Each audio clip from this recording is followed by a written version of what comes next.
반갑습니다. 오늘은 김진양 전 개성공단 이사장님 모시고 남북관계에서 주목해야 될 그 중요한 법에 대해서 한번 이야기를 해보려고 하는데요. 지난 2월 6일 날 북한 최고인민회의 14기 6차 회의에서 독특한 법이 하나 채택이 됐습니다. 해외동포 건익옹호법이라는 제목의 법이 채택됐는데요. 이 법이 가지고 있는 파괴력이라 그럴까요? 이 영향력에 대해서 우리가 간과하면 안 된다.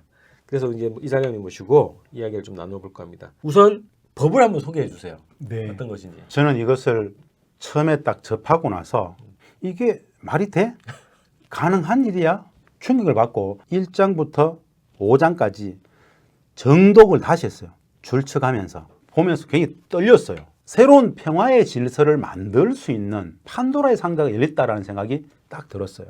무슨 뜻이냐? 핵심적으로 이 해외동포 건익옹호법의 내용은 말입니다. 단순합니다. 여기서 해외동포라 하면 북측의 국민으로서 외국에 거주하는 자를 포함하여 외국 국적을 가지고 있는 조선민족, 즉 우리가 보편적으로 이야기하는 그 해외동포가 다 여기에 해당됩니다. 이 해외동포들에게 북측은 민족 대단결의 관점에서 적극적으로 민족 성으로서의 권리를 보장, 옹호하겠다라는 건데요. 5개장 54개 조항인데요. 첫 번째, 해외 동포들의 북측에 대한 자유로운 왕래, 자유로운 여행, 거주, 장기 체류, 그리고 취업의 권리를 보장한다는 겁니다. 외국 동포들한테 여행도 마음껏 하게 하고 장기 체류, 거주라면은 집을 줘야 됩니다. 북측이. 취업, 북한 사회주의는 20세 이상의 모든 성인 남녀에게 원하면 직장을 줘야 됩니다. 이 취업의 권리를 보장한다는 거예요. 파격적이죠. 어마어마하게 파격적이죠. 즉 북측이 들어오면 책임져 주겠다는 겁니다. 두 번째, 해외 동포와 그들의 자녀들에게 북측의 유학, 학업, 연구, 수학여행의 권리를 보장한다는 겁니다. 그냥 보장이 아니라 권리가 있다는 거예요. 권리가. 조선 국민의 권리, 주권자의 권리, 똑같은 권리예요. 즉 해외 동포들을 북측의 국민과 똑같은 대우를 하겠다는 겁니다. 권리를 갖게 하겠다는 거예요. 세 번째는 이들 해외 동포들의 북측에서의 여러 많은 교류 협력 다 권리로서 인정하겠다는 겁니다. 네 번째는 경제 협력입니다. 제가 개성공단 이사장으로서 14년간 개성공단에서 남측 기업들의 경협 우대 조건들을 다 잘 알지 않습니까? 거의 비슷합니다. 해외 동포 개인이나 단체가 북측에서의 합영 합작부터 자유로운 경협을 권리로서 보장하겠다는 겁니다. 거기에 대해서 특혜를 보장하겠다는 거예요. 그 특혜는 개성공단 기업에 줬던 특혜와 비슷한 것 같아요. 이 많은 내용들을 지난 2월 달에 최고인민회의 법으로서 재정 공포를 했습니다. 이 법이 재정 공포되기 전에 지난해 8차 당대회에서 당규에다가 해외 동포들의 권익을 보장한다라는 문구를 넣었어요.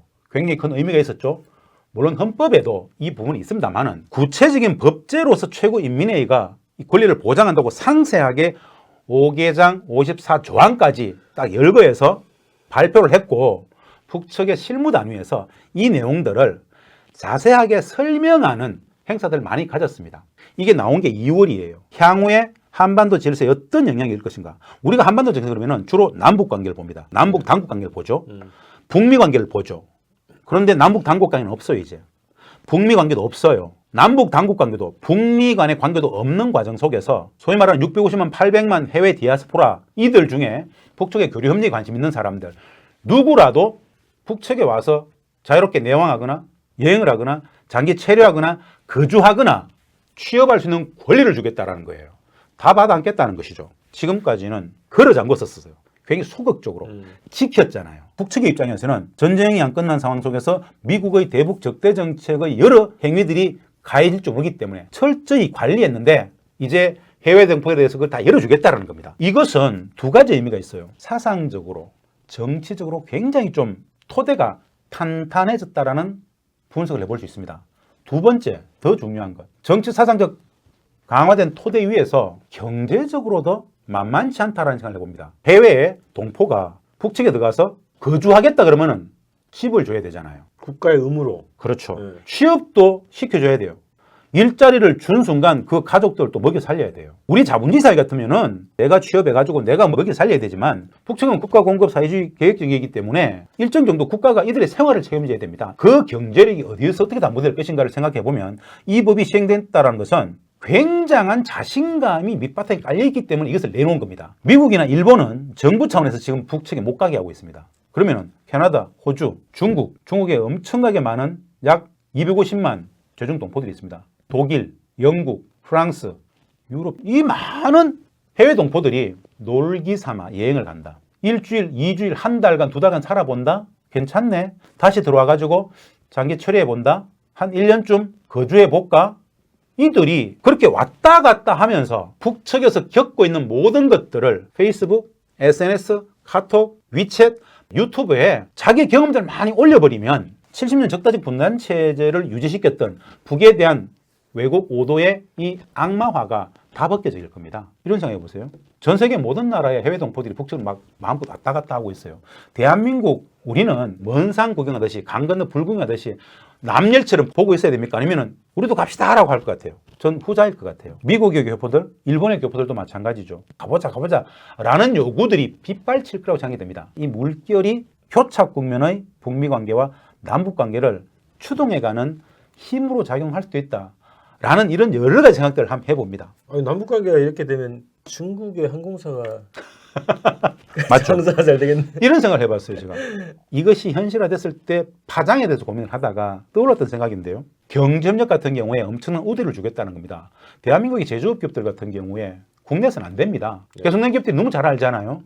이 법에는 북측의 국민을 대리인으로 세울 수도 있다. 경협을 하는데. 그리고 해외 동포 중앙 지도기관에 서류 절차라든가 모든 것을 일임할 수 있다. 뭐 이런 조항도 있어요. 그래서 중국의 조선족 동포가 중국에 투자하고 중국에 투자한 그 기업이 중국의 자본으로서 북측에서는 중국 동포가 해외 동포입니다. 투자할 경우에 막을 수 있는 법제적 근거가 없어요. 대한민국 국민들의 중국 투자를 막지 않는 한 마찬가지죠.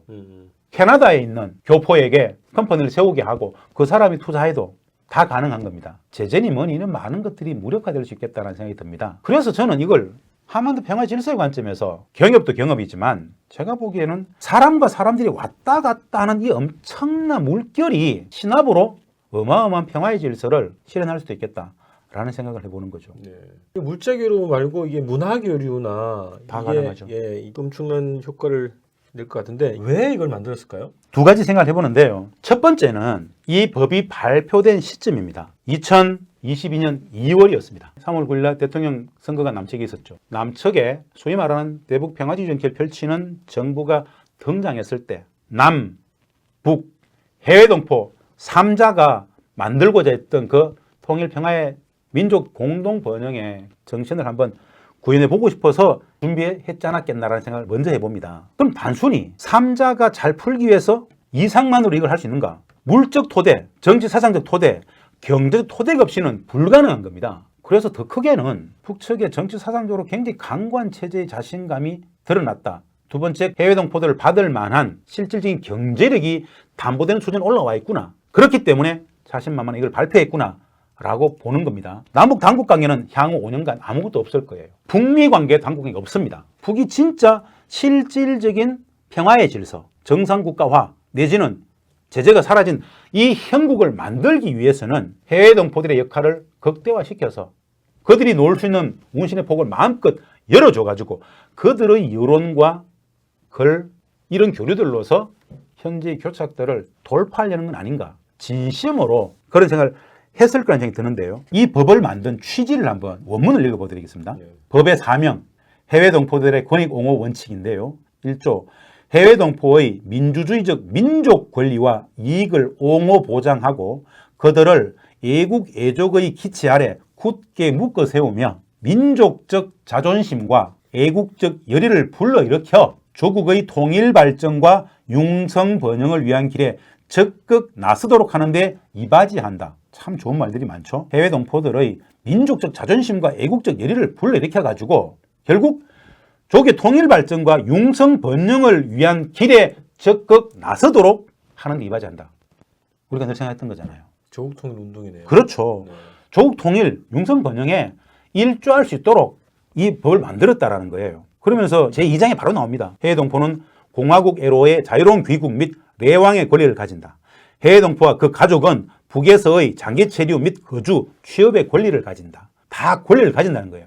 그리고 또 한 가지 재밌는 것은 이게 5개 장인데요. 마지막 항에 어떻게 써놨느냐. 모든 공화국의 기관, 기업, 모든 단체는 해외동포 권익옹호법의 취지를 10분 이해하고 해외동포들의 권리, 이익, 옹호 보장에 적극 나서야 한다라고 해놨어요. 적극 유치하라는 뜻이죠. 이 사업들이 굉장히 많이 확대되겠죠. 여기서 또 딱 찍어놓은 게 있더라고요. 보건 의료 파트에 있어서의 북측에서의 치료 이런 것들을 할 수 있다고 해놨어요. 과학기술 분야에 있어서 협력들도 합행합작, 공동기술개발 이런 걸 많이 권장하고 있어요. 누구라도 제도가 보장하는 권리를 마음껏 향유하라 이런 뜻 같았습니다.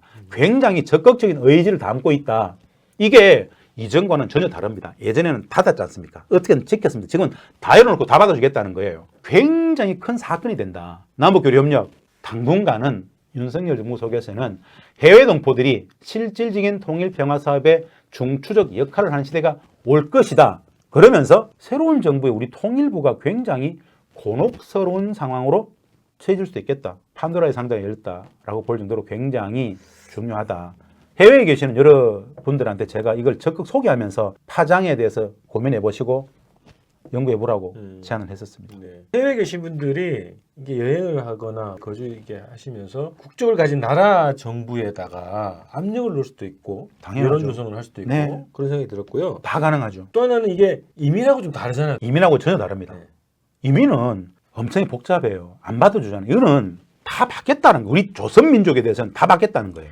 다 봤는데 집도 주고 취업의 권리를 보장한다. 집도 주겠다는 거 아닙니까? 이게 상상하기 어렵습니다. 이 법을 오독하시는 분들은 우리가 해외 이민 가면은 취업을 해야 되고 그 집을 사야 되고 그 힘겨운 과정을 다들 생각하지만 북한 사회 조선민주주의인민공화국의 법 체제를 제대로만 이해한다라면은 가급적 그들에게 취업을 원하면 직업을 주겠다는 것이고 직업을 가진 자에 대해서는 거주, 집을 주겠다라는 겁니다. 생활을 보장하겠다라는 거예요. 그래서 이거는 우리가 이민 가는 거하고는 차원이 다르죠. 이산가족분들 중에 해외에 나가 계시는 분들 중에 연로하신 분들은 한두 달 여행 갔다 오셔가지고 마음이 바뀌어가지고 거기에 눌러 앉게 되는 경우도 있을 수 있다고 봅니다. 그 많은 여지들을 권리로서 보장하겠다고 했기 때문에 굉장히 파급이 크다라고 봅니다. 세계에서 이런 법을 가지고 있는 유일한 없어요. 그죠? 이런 건 없어요. 네. 해외 동포란 말이죠. 네. 남쪽 주민들은 대상이 아니다. 대상이 아니죠.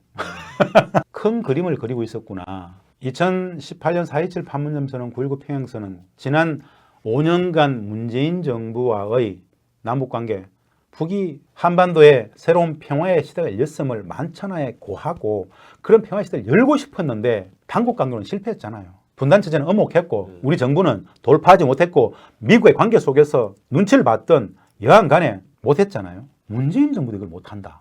그럼 누가 할 수 있습니까?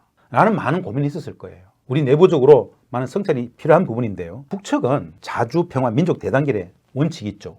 그리고 3주체가 있어요. 남북 해외 동포. 지금까지 남북이 중심이었잖아. 남북 가지고 안 돼. 그럼 해외 동포들에게 큰 역할을 열어주기 위해서 고난행군 이후에 굉장히 힘겨웠던 시기에 성군 정치를 내세울 수밖에 없었던 그런 조건 속에서 김정은 국민당 시대 들어오면서 나름 탄탄해진 정치 사상적 토대를 중심으로 경제력을 토대로 해외 동포들을 적극 받아안겠다라는 것은 남북관계 중심의 그것이 아니라 해외 동포들을 중심에 세우겠다는 것인데 남측의 선거가 있었고 대선에서 대북 경제 정책을 펼치는 정부가 못 등장했고 향후에 남북관계 적대관계가 될 것 같고 하는 과정 속에서 해외 동포의 역할들은 더욱더 커지게 됐다. 더욱더 좀 긴박하고 절박하게 해외 동포들의 역할들이 좀 요구되어지는 거 아닌가. 한반도 평화의 안정적 관리 내지는 새로운 국면 창출을 위해서 그들의 역할이 진짜 커졌다라고 저는 좀 봅니다. 분석을 하면 할수록 이 파급력이 엄청날 것 같아요. 저는 많은 상상을 해봅니다. 세계적인 파급력. 자유로운 여행, 내왕, 거주, 취업. 가서 살겠다 그러면 어떡할 거예요? 못 막아요. 못 맞겠죠. 이런 상상을 해보세요. 몇 년 전이에요. 4.27과 9.19가 봉착이 돼가지고 아무것도 못하는 과정 속에서 그 많은 합의도 아무것도 안 되니까 연세가 좀 있으신 분들이 저를 찾아와가지고 철조망을 넘어가고 싶다고 막 그러더라고. 그냥 돌파하고 싶다고. 범법을 하자고. 그 말씀 하셨던 분들은 다 문익환 목사님을 생각하셨어요. 서울역에서 기차표 끊는 심정으로 벽을 문이라고 생각하고 확 차고 나가듯이 그분들의 이야기는 뭐였냐면요. 김 이사장, 내 혼자 가면 잡혀가잖아. 내 같은 놈이 1000명 있으면 어떻게 될까? 1000명, 10,000명이 함께 넘어가면 어떻게 되나? 중국을 통해서라도 그렇게 가고 싶다 그러더라고요. 네. 저 그런데 보세요. 해외 동포들이 수십만이 이제 그렇게 들어가. 그걸 보고 있어. 뉴스에 막 나와. 대한민국에 있는 이산 가족들은. 대한민국의 수많은 시민사회는 어떡할 것 같아요? 아, 저거 뭐 딴 나라 세상에 우리하고 아무 상관없어. 라고 할까요? 아니면은 물 끓듯이 부글부글 끓으면서 남북의 교류협력을 매우 강하게 요구하지 않겠습니까? 사람들의 실질적 요구, 이런 부분들이 관계를 확 바꿔갈 수도 있겠다. 이런 생각들을 많이 했습니다. 아마도 제1조선인총연합회라든가 제2조선인총연합회 이런 단위들이 굉장히 바빠질 거예요. 특히나 제2조선인총연합회가 굉장히 바빠질 것 같다. 왜냐? 250만, 300만의 조선족 네. 이들은 다 여기 해당됩니다. 마음껏 넘어갈 수 있잖아요. 제2조선인총연합회가 이 모든 대행을 할 수 있다고 해놨습니다. 300만 우리 제중동포 조선족들 속에는 어마어마한 거부들이 많습니다. 제중조선인총연합회 말고 조선족 기업연합회라고 있어요. 그 연합회에 소속되어 있는 제중동포들의 이 자산들이 천문학적입니다. 네.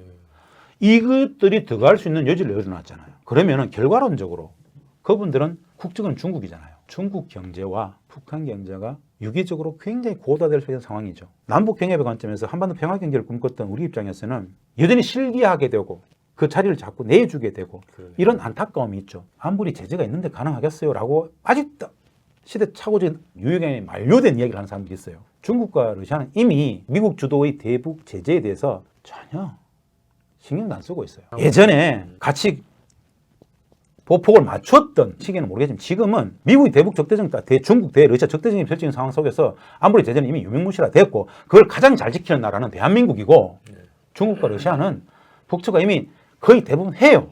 전략적 행보를 하고 있죠. 그렇죠. 네. 이미 미국이 러시아를 제재하고 있어요. 이 상황에서 대북 제재가 실효성이 있겠습니까?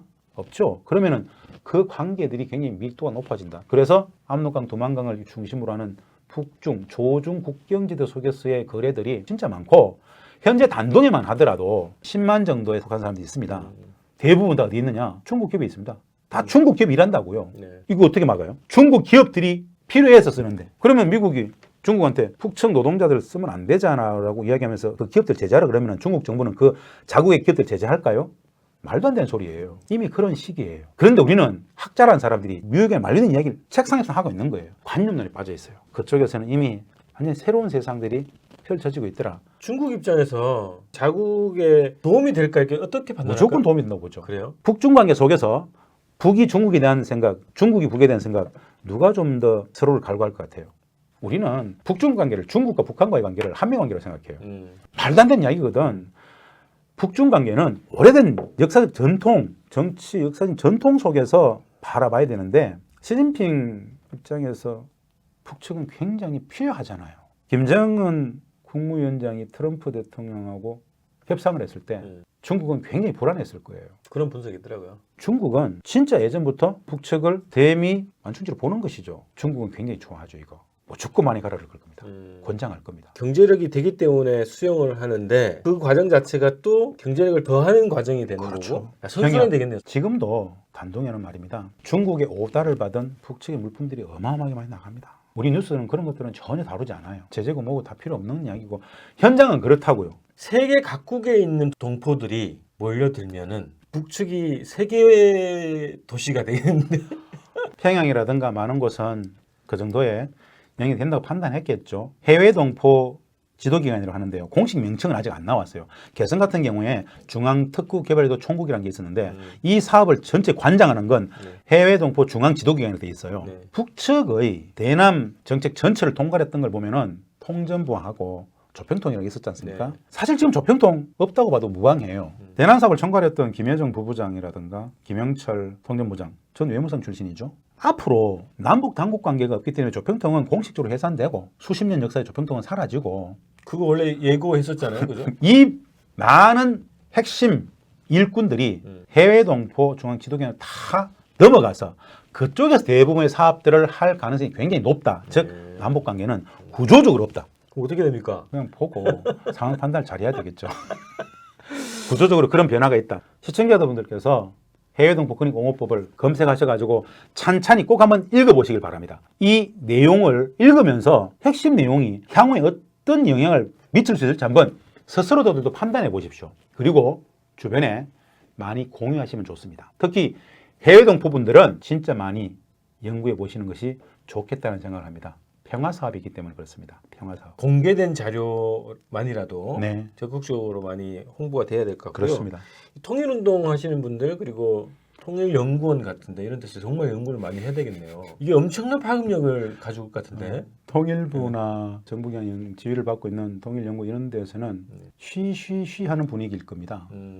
남북 당국관계 좋아하면은 네. 막 연구를 하고 막 대책을 세울 텐데 지금 남북 당국관계가 무조건 없어질 거라고 보는 과정 속에서 이거는 아킬레스건 같은 것으로 작용할 것이기 때문에 네. 새 정부의 사람들 해외동포권익 내용도 모를 겁니다. 아직 좀 답답한 행복인데 여론화 이슈가 필요하다. 그리고 이걸 중심으로 새로운 평화의 질서를 만들 수 있는 기제로 삼을 수 있어야 된다라는 정도의 말씀을 좀 드리고 싶습니다. 북측에 이 법을 만들고 나서 중앙 지도기관을 만들고 네. 청년과 제정 거기- 조선인 청년협회 네, 대행할 수 있는 대행 권한을 조치를 줬어요. 주고 네. 그다음 또 무슨 더 조치를 할까요? 조치를? 이제 이런 것들을 어떻게 구체적으로 실행할 것인가는 각급 기관, 기업, 단체들이 하지 않겠습니까? 북측 내부적으로 이걸 설명해도 하고 한다 하더라고요. 현재 북측의 해외 대사관들이 좀 바빠지겠죠. 이거 문의할 거란 말입니다. 나 지금 갈 건데요. 어떻게 됩니까? 이러면은 대사관들의 모든 직원들은 완전히 외우고 있다가 왜? 각 장 제일 끝에 해당 기업, 기관, 단체 모두는 해당 내용을 완전히 숙지하고 적극적으로 옹호해야 되며 권장하고 있단 말입니다. 예를 들어서 독일 같은 경우에 북측 대사관에 전화해가지고 이런 거 있던데 문의하겠다 한번 찾아뵙겠다 하면은 만났어. 돌아와가지고 동포들끼리 한번 가보자 하는 거죠. 그러니까 심사가 아니라 무조건 보장이 되는 거네. 심사라고 하면은 네. 권리가 아니잖아요. 그러니까요. 지난 수십 년간 공화국 북측과 나름 교류협력했던 신뢰성 있는 사람들부터 받지 않겠습니까? 우리가 미국 어느 대학에 유학을 갈 때 국내에 다 에이전시가 있어요. 그 에이전시 누구냐? 주로 가보면 그 대학 출신 유학자 교수예요. 그럼 이 교수가 최종 컨펌을 해줘요. 그건 뭐냐? 이 유학을 가고 있는 얘가 신뢰가 있는 없냐? 이거 써줘야 가는 거예요. 북측 초기에 받을 때는 그렇게 하겠죠. 아, 이 사람이 뭐 지난 몇 년간 뭐 했다 해가지고 받지 않겠습니까? 그러다 보면은 더욱더 확대될 것이고 여러 가지 뭐 일이 있겠지만은 법으로 제정됐다라는 것은 갈 거라는 것이죠. 많은 사람들이 관심을 갖고 가고 싶어 하더라고요. 해외 동포들이. 아니 여기 진짜 이게 독특한 게 네. 유학 그리고 학업 연구 수학에 네. 연구자가 가서 연구 활동을 할 수 있다. 3개월, 1년. 그러니까요. 이게 바로 예전에 제가 늘 얘기했던 남북관계가 좋아지면 진짜 그거 하고 싶다 그랬잖아요. 우리 국내에 있는 소설가, 시, 문학, 다큐멘터리 작가, 영화, PD 이 많은 사람들 북측에 1년씩 우리 네. 정부 예산으로 네네. 가서 보고 느끼고 체험한 것을 내려와가지고 영화 만들고 시 쓰고 소설 쓰고 학자들도 보내가지고 심리학, 사회학 많이 보내가지고 체험하게 해서 네. 이게 실질적인 교류가 아니냐. 이거 다 하겠다는 거 아닙니까? 복이 받겠다는 거 아니에요. 네. 해외에 있는 우리 교포 학자들은 무조건 가죠. 1년간 내가 가서 공부하겠다. 북측도 그런 사람들을 받아가지고 공부할 거 아니에요. 야, 이 사람들이 그 학문적 권위가 확 높아지겠어요? 북측에서 연구하고 오면. 예측 불가. 참 간단치 않고 네. 북측도 그런 사람들을 받아가지고 또 네. 학문적 영향이 크지 맞아요. 않겠습니까? 시너지 효과가 나겠죠. 그러네. 그래서 자기가 어떤 일을 하든 해외 동포라면은 유학생이든 학자든 경제인이든 여행사든 모든 사람들이 여기에 관심을 갖고 단둥에 여행사를 빨리 차리고 뭐 페이퍼 컴퍼니 만들어가지고 중국 조선족 동포를 세우고 네. 그걸 투자하게 하고 관계없습니다. 네. 이 모든 걸 지금 다 일어나 버렸어요. 판도라의 상자. 꿈꾸는 만큼 기획하는 만큼 보인다. 국회나 이런 데서 한반도 평화경제회의 컨퍼런스라든가 이거 이미 섭외해놨어요. 다. 네. 해외 교포 중에 경협하시는 분, 북측과 지금 이미 사업을 하시는 분, 네. 그 해외에 나가는 유학자한테 그리고 해외 교포들한테 제가 기조 발제하고 하겠습니다. 토론부터 가지고 한번 해봅시다. 부음을 일으켜야 됩니다. 마지막에 요 하나만 더 짚어야 될 것 같은데요. 북미 관계, 그리고 북일 관계, 남북 관계 등등의 대북 적대 정책 구조가 있잖아요. 네. 제재가 있고 네. 구조가 있는데 여기에는 어떤 영향을 줄 것인지 굉장히 순기능을 하지 않겠습니까? 왜 당연하잖아요. 네. 이 법 제정을 했을 때 이런 걸 상정하고 하진 않았을 거예요. 맞아요. 북측의 통일 전략 3대 축이 뭡니까? 남북 해외 동포 우리 민족끼리 잘하자는 거잖아요. 근데 남북 해보니까 참 한숨 나왔고 해외로도 적극 주체세로 만들고 싶었단 말입니다. 근데 만들어 놨는데 보니까 남측에 대북 적대 중립 표지는 정부가 돌아버렸고 기대 난망이고 앞으로 볼 것도 없고 더 역할이 크겠죠. 그러면은 해외 동포들이 막 가게 되면은 남측의 정부가 팔짱 끼고 남일처럼 생각하지 않을걸요. 국내에 있는 여러 시민사회 이산가족분들도 가고 싶다고 막 그럴 거예요. 통일부가 가만히 있어야 됩니까? 가장 기분이 안 좋은 게 무시당하는 거거든. 존재감이 없는가. 뭐라도 하려고 하겠죠. 분명하게 봅시다. 우리가 뉴스를 통해서 많이 봅니다. 미 하원에 한번더 종전평화법안 계속 밀고 있지 않습니까? 네. 전 세계 모든 나라 해외 동포들이 다 가는데 미주 교포들만 못 가. 미주 교포들 시민권 갖고 있는 사람들이 가고 싶다 가겠다고 막 하원부터 자기 지역구 의원들한테 계속 압박을 하면 웃길 거예요. 미 정부도 다 가는데 우리만 못 가? 미 정부는 동포들을 보내가지고 뭔가 좀 작업을 좀 해볼까? 이럴걸요. 새로운 뭔가 반전의 계획을 삼을지 않겠습니까? 그런 과정 속에서 북미 관계를 추동할 수 있을 것이다. 미국이 북을 만날 때 우리는 어떻게 됩니까? 미국이 북을 만날 때 네. 우리는 절대 안 만날까요? 만나려고 하겠죠.